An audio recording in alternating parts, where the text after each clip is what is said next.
I saw a couple videos online from other people trying to do a review on the Hyundai Elantra Sport 2017. It looks like the only ones I've really seen are people in car dealerships, car salesmen trying to sell the car. There's, I think, one person that owned it that did a video online, so figure I'll contribute. I just got the car about a week ago. Got about 1,300 miles on it now. I'm very pleased with the car. I couldn't be happier. Really liking everything about it. It got a lot of great features that come standard, that Hyundai offers standard. I'll go over a couple things here. We've got, just regular climate control, heated seats, both sides. I got the 6-speed manual transmission. They had I think a 7-speed dual clutch automatic, and if I'm gonna get like a sport car, I'm gonna go with the manual. Also, I think it was a couple $1,000s less than the automatic, so that was nice. You got Bluetooth audio, connect to your phone, as you can see right here, the commands, cruise control, a lot of stuff. 8-inch touch screen display. Came with a limited what's it called, time period for like Sirius XM. It's a nice little bonus. We got leather seats with some accent stitching. Also leather wrapped steering wheel. If I can try and back it up, that's the steering wheel. Looks really nice, feels really nice. Also, really, I think what won me over with this car when I was test driving it. It's just like, wow, the feel of this car is like so solid. Like the suspension's nice and tight. Not ridiculously tight, but it's definitely stiffer than most other cars. Apparently, Hyundai, tuned the dampening, made that a little bit stiffer all around, and the car's got a rear independent multi-link suspension. Let me show you the outside of the car. I got what's called electric blue as the paint. This one really caught my eye. I've had a lot of compliments on the blue. People are liking it.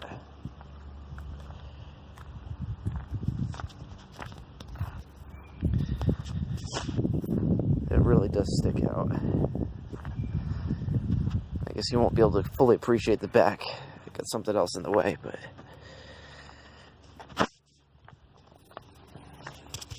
get some bird poop. Also has 18-inch alloy wheels, low profile. Also came with these hand-cooked tires, and I noticed that the tires handle really well. Very nice and responsive, good grip. Haven't really had any slippage with the tires, so hands off to Hyundai for that. Here are the pedals down there. It's got a resting spot over here on the left side. One thing that they did cut out was they didn't put in electronic adjustable seats. It's only by hand crank.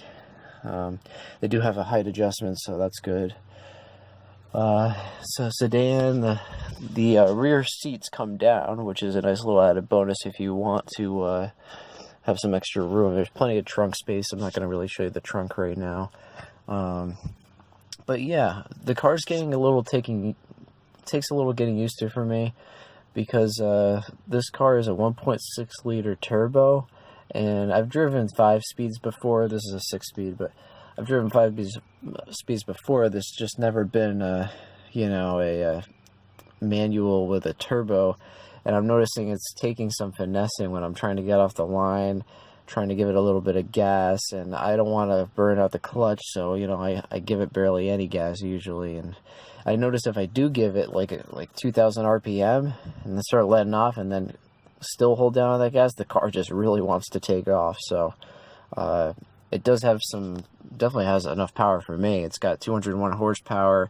I think they said it had 190 foot-pounds of torque, and I don't know if that's like a lot of torque or if it's not, but it feels like a lot to me. The people online someone said, actually, no, the guy at the dealership said it has a top speed of 130 miles an hour. Would be nice to have more, but I don't think I'm really going to be going that fast anyway. So, I've pushed it to like about, 90, 95, and it's definitely got good pickup. I'm happy with it. I'm getting about like 30 to 33 miles a gallon, and that's going up and down mountains all the time, up and down hills. I live in Pennsylvania. I make a trip to Jersey 5 days a week. It's about 60-mile trip there and back. Well, 33 or so there, then 33 back, so it's a little over 60. And that's pretty good for a car with a turbo sport class, and it's not bad.